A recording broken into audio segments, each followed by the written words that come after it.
Hey everyone, welcome to a Monster 24. Hopefully you guys are doing well and are high spirits. Let's talk about something that touches us all, but often without us realizing it, and that is social media. It's where we connect, express ourselves, and stay informed. But it's also where we compare, perform, or even sometimes lose ourselves. But what if I told you that one of the healthiest things you can do for your mind is depersonalize social media? Hey, look, hear me out when I say this. Let me unpack this. Depersonalizing social media doesn't mean disconnecting completely. It means creating the space between your self-worth and your online presence. It means recognizing that likes aren't love, follows aren't friendship, and algorithms are not validation. Okay? You are more than a highlight reel. Now you're probably wondering how. How do we reclaim social media as a safe haven in our minds? Here's 5 mindful steps. I would say step 1, curate, don't consume. Follow accounts that inspire you and not trigger you. I mean, that should be common sense. Most of the time when you follow somebody that you don't like, or you being around somebody you don't like, it causes a trigger in your mind that you're upset with this person, and there's no point of you up there following someone that you really don't like. I just don't see the logic in it. And if I don't like somebody, I would just totally unsubscribe to them. I wouldn't even care about what it is that they got going on. I would just let it completely go. Follow people that you really get inspired by. Mute or unfollow content that cause comparison, anxiety, or pressure.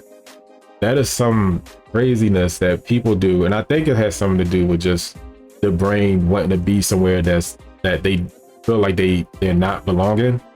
I don't know why most of us think like this, but I would say that just mute or unfollow that. Just get rid of that, because at this point you're causing a lot of mental health issues and you really don't want to get into that point. Step number 2, practice intentional scrolling.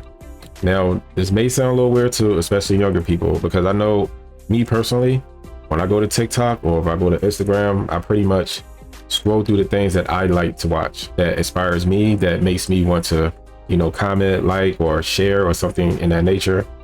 And sometimes you just got to ask yourself before you open an app, like, why am I even here? If it's boredom, anxiety, or self-doubt, just relax, pause, reconnect yourself first. You have to understand that, because when you're in a position where as though you're bored or you just need something to see, it could take you to a whole different mindset that you may not want to be in. Now, step 3 is really important. Post without pressure. You don't owe anyone any content unless you're making money out of content and you're pretty much in that nature of, building a business around social media. That's totally different. But if you're just posting just to post, just wait until you're pretty much mentally aligned and you're not anxious to just post up anything out of the blue. Just share what's real and not what's expected. And I think that's really important too, because when you're sharing something that's real, people can see it. People will say, okay, well, this person's actually doing their thing. They know what they're doing. But if you're just posting stuff just to post, just to try to keep up with whatever the algorithm or all these things, and it's not coming authentically, or you're just going out there and doing some crazy stuff out there, like a bunch of these, I would say probably like over 90% of the videos are like this, then yeah, you definitely don't want to do that. Don't post if you cannot get your mind right first. Seriously, just nobody wants to see no crazy stuff every time. Just be logical when you do this. All right, now this step here, step 4, is very, very, very important. And I'm saying this very important thing because a lot of people get misguided by this. Separate online feedback from personal value. And what I mean by that is that a low view post doesn't mean you're unworthy. So like for me, I'm a new channel. I don't have a bunch of views. I don't have a bunch of videos to, get people want to get engaged, because I talk about mental health, and that's okay with me.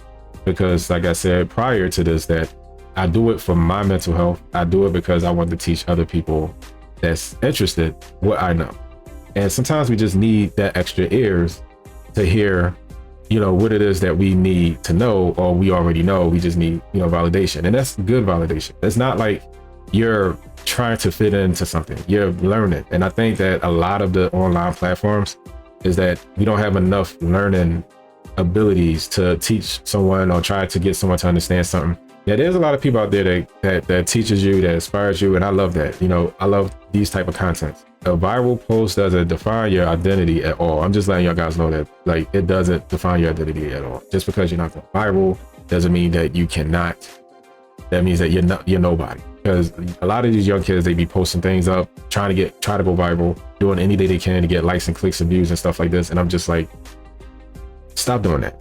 You know what I mean? Like, be mindful of what it is that you post, because it does affect your mental health at the end of the day. You don't want to post something out that you may regret at the end. Metrics and measures are not mirrors. They're really not mirrors. You can't sit back here and act like just because your metrics isn't looking. And I'm gonna tell you something about YouTube.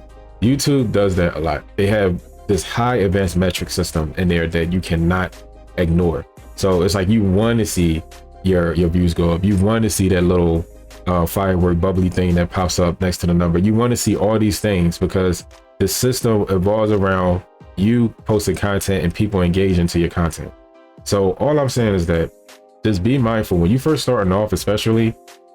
Don't care about the views. Just work on your craft, and don't try to sell yourself out because you want views. It's not going to be worth it at the end. Trust me, it's not. All right. So step 5, reconnect offline. It's crazy that I have to say this because it's just, to me, we get so wrapped up in social media that we forget that there's an outside, like just outside world other than just internet world. You know, make space for eye contact, nature walks, and just quiet moments and deep breaths. I'm telling you, it helps out. Like if I'm doing some type of content and I'm feeling flustered, or I'm not concentrated enough, or I don't find anything that's really important that I want to talk about, I don't go on social media. I just, you know, take my walks, do my exercises, talk to my family, just things that get me out of the online world. And when I'm on this online world, it's most likely just me feeling okay, feeling like, okay, let me just cut the camera on, you know, let me just talk, because I already have the equipment and I have something in mind that I want to speak about. So really keep that in mind, that, you know, just reconnect offline, because you do not want to be caught up in this online drama stuff, because trust me, man, it's crazy in the online, especially on the comment section. Like they be getting it in on the comment section. So don't be wrapped up in that. You know, have your own space and your own time. All right, so those are the 5 steps to depersonalize social media. Now, I just want to say this as a reminder, real quick. Your mind deserves peace. Your identity deserves freedom. You are worth it. You're never meant to be measured by any type of algorithm at all.